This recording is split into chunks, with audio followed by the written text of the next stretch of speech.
Salut l'équipe, vidéo hyper spéciale puisqu'on a quand même connu une journée de bain de sang et je vais vous dire concrètement, en tout cas selon les indicateurs dans cette vidéo spéciale, est-ce que nous sommes redevenus en bear market? On va parler de ça dans cette vidéo. C'est parti les gars, premier indicateur que je partage sur un groupe Telegram spécial pour le coup, dès qu'il y a pour un contrôle des indicateurs, on va faire le tour de tous ces indicateurs qui nous indiquent si oui ou non on est en bear market. Je ne vais pas vous faire l'historique de ces indicateurs, hein, vous pouvez les regarder de votre côté.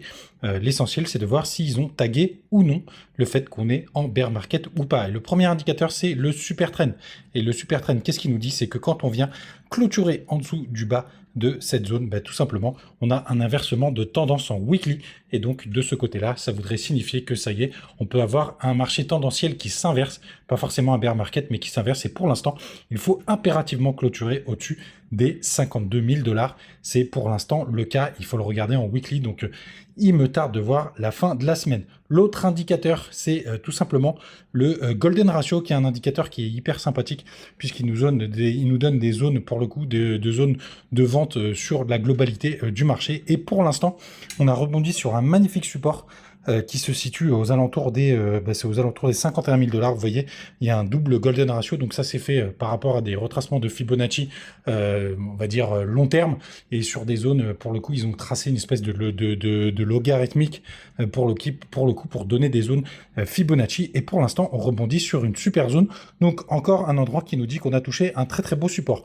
Le deuxième, c'est la moyenne mobile 200, pour le coup, en daily. Et celle-ci, elle nous dit qu'à chaque fois qu'on vient clôturer en dessous, en daily, c'est des super zones de rechargement long terme. Alors pour le coup, ça donne pas les bottoms, mais en tout cas, dès qu'on est en dessous, c'est plutôt intéressant. Et on voit même le RSI, ça c'est petit bonus. On est vraiment très très bas, donc ça c'est plutôt aussi une bonne nouvelle.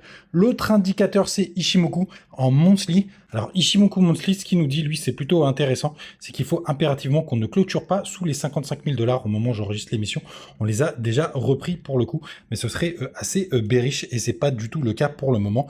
Il faudra attendre la fin août, donc il faut qu'absolument, à la dernière journée du mois d'août, on soit au-dessus des 50 000 $. 55 000, pardon. Le P-Cycle, il a toujours pas tagué. Pour rappel, c'est vraiment un indicateur très précis sur le top des bull run. Donc pour le coup, rien nous indique qu'on soit passé en bear market.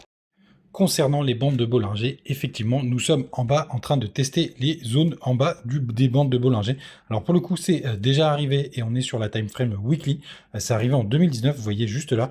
Mais à la limite, je peux vous montrer sur le graphique, ce sera peut-être un peu plus propre de le regarder sur le graphique directement. Et vous voyez, on a déjà essayé, on a déjà tagué pour le coup sur un middle bull run, notamment en 2019, pour aller s'amuser à titiller justement la borne basse des bandes de Bollinger. D'ailleurs, à cette zone-là, c'était pour moi la zone où on aurait dû avoir ce rebond, et après malheureusement on a eu le crack Covid, donc pareil, rien d'anormal, quelque chose qui s'est déjà passé dans le passé, et en général on voit qu'on est plutôt sur des zones de mi-cycle, et pour que le coup derrière ça annule pas du tout le bull run. Le dernier indicateur, c'est tout simplement un indicateur que j'aime beaucoup, d'ailleurs c'est pas tout à fait le dernier, c'est le Rainbow. Et le Rainbow, qu'est-ce qu'il nous dit?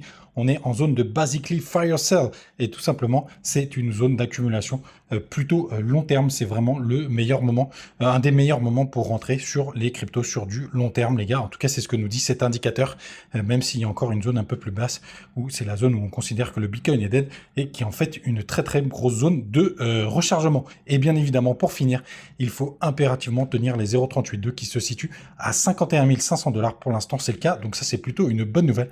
Et très souvent, quand on casse les 0,382, là, pour le coup, on est sur une fin de tendance, et c'est pas le cas. On peut les traverser avec une mèche. Je parle bien évidemment en weekly. Donc la clôture encore de cette semaine va être hyper importante. Il faut impérativement clôturer au-dessus des 51 500 $.